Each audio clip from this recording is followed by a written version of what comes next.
কোরবানি ঈদকে সামনে রেখে দেশের বিভিন্ন বাজারে ক্রেতাদের ভিড় বাড়লেও নিত্য প্রয়োজনীয় পণ্যের দামে এখনও তেমন বড় ধরনের পরিবর্তন দেখা যাচ্ছে না। অনেকে আশঙ্কা করেছিলেন ঈদের আগ মুহূর্ত খাদ্যপণ্যের দাম বাড়বে, তবে বাস্তব চিত্র বলছে বাজার এখনও নিয়ন্ত্রিত এবং স্বস্তিদায়ক অবস্থানে রয়েছে।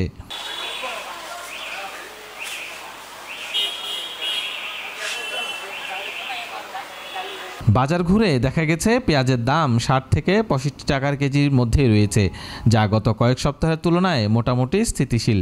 ক্রেতারা বলছেন বরাবরের মতো ঈদের সময় পেঁয়াজের দাম বাড়ার আশঙ্কা থাকলেও এখন পর্যন্ত তা হয়নি। বিক্রেতারাও জানান সরবরাহ ভালো থাকায় তারা দাম বাড়ায়নি। পেঁয়াজের দাম ভালো মানের পেঁয়াজ ৬০-৬৫ টাকা বিক্রি হচ্ছে। বানের মধ্যে আদা রসুনের দাম কম আছে মোটামুটি।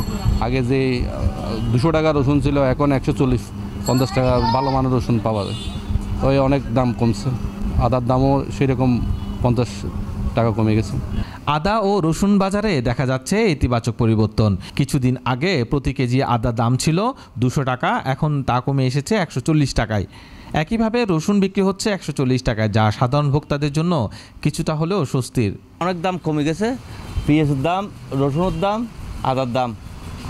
আদার দাম এখন সহনীয় পর্যায়ে। এখন আমরা ওই ১৩০ টাকা মতো কিনে পড়ে চাইনা, যেটা ১২টা। আর দেশিটা অনেক কম, দেশিটা ৭০-৮০ টাকা কিনে। এগুলো আমাদের কাজে দিয়ে বাজারে চলে না, সেদিন আমরা আনি না, চাইনা আদা আনি। আর রসুনের দাম প্রতি কেজি ৫০-৬০ টাকা পর্যন্ত কমছে এই এক মাসের মধ্যে। এখন কিনে পড়তেছে ১২৫ টাকা করি। আমরা ১৩৫ টাকা ৪০ টাকা ওভাবেও বিক্রি করতেছি। তবে মশলার বাজারে সবকিছু স্বাভাবিক থাকলেও এলাচের ক্ষেত্রে রয়েছে ব্যতিক্রম। বর্তমানে প্রতি ১০০ গ্রাম এলাচ বিক্রি হচ্ছে ৩০০ থেকে ৩৫০ টাকায়। বিক্রেতারা বলছেন বিদেশ থেকে আমদানি নির্ভর এই মশলার যোগান কিছুটা কম থাকায় দাম বেশি। অন্যদিকে দারচিনি, জিরা, লবঙ্গ, ধনে গুঁড়া এইসব মশলার দাম এখনও নিয়ন্ত্রণে রয়েছে।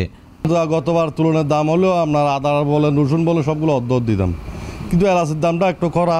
গুয়েতেমালাতে এলাচের ফলনটা কম হয়েছে, কারণ এলাচের দামটা আপনারা আদার সব মশলার দাম আপনার কম।